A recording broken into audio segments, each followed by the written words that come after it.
আমার সাথে ভালো ব্যবহার করে না, ওরা আমার উপর অত্যাচার করে।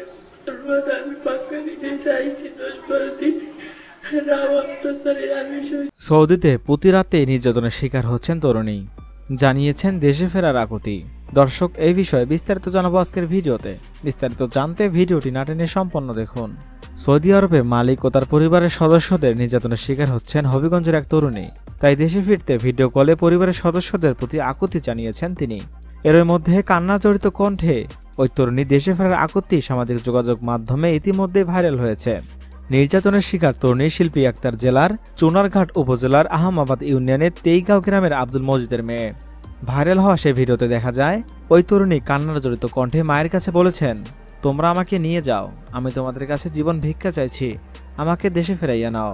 3 বছর ধরে আমাকে আটকাইয়া রাখছে, আমারে মারে, মালিকে মারে, মালিকের ছেলে পেলেরাও মারে, আমাকে খানি দেয় না, একবার দিলে অন্যবার দেয় না, ঘরের ভেতরে তালা মাইরা রাখে, দেশে ফেরাইয়া না নিলে আমাকে মাইরা ফেলবো, লাশ কইরা বাংলাদেশে পাঠাইব। শিল্পীর মা নুরজান বিবি আরও জানান, 2019 সালে এপ্রিলে সৌদি আরব যায় তার কন্যা শিল্পী আক্তার। সেখানে যাওয়ার পর একটি বাসায় গৃহকর্মীর চাকরি নেয় সে, কিন্তু সেই বাসাটি সৌদি আরবের কোন এলাকায় সেটি নিশ্চিত নন তিনি। সেখানে যাওয়ার পরে তার উপর চলত নির্যাতন। কাজে ছোটখাটো ভুল হলে মারধরের শিকার হতো শিল্পী। প্রতিনিয়ত তাকে নির্যাতন করে বাসার মালিক, ছেলে ও মেয়েরা। প্রথমে মা বাবার অসচ্ছল পরিবারের কথা চিন্তা করে সব নির্যাতন নিরপেক্ষ হয়ে যান শিল্পী। কথা ছিল 2 বছর সেখানে থাকার পর 2021 সালে এপ্রিলে তাকে দেশে পাঠিয়ে দেবে, কিন্তু 2 বছর অতিক্রম হলেও তাকে দেশে পাঠানো হয়নি। উল্টো ভিসার মেয়াদ আরও 1 বছর বাড়ানো হয়েছে। দেশে আসার কথা বলে শিল্পীর ওপর নির্যাতনের মাত্রা আরও বেড়ে যায়।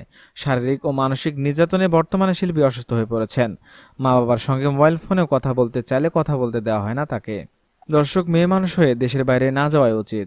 আপনারা কি ঠিক মনে করেন? ঠিক মনে করলে অবশ্যই ইয়েস বলে আমাদের কমেন্ট করে জানান। এখনকার মতো এখানে শেষ। পরবর্তী আপডেট নিউজ পেতে চ্যানেলকে সাবস্ক্রাইব করে আমাদের পাশে থাকুন। ধন্যবাদ সবাইকে।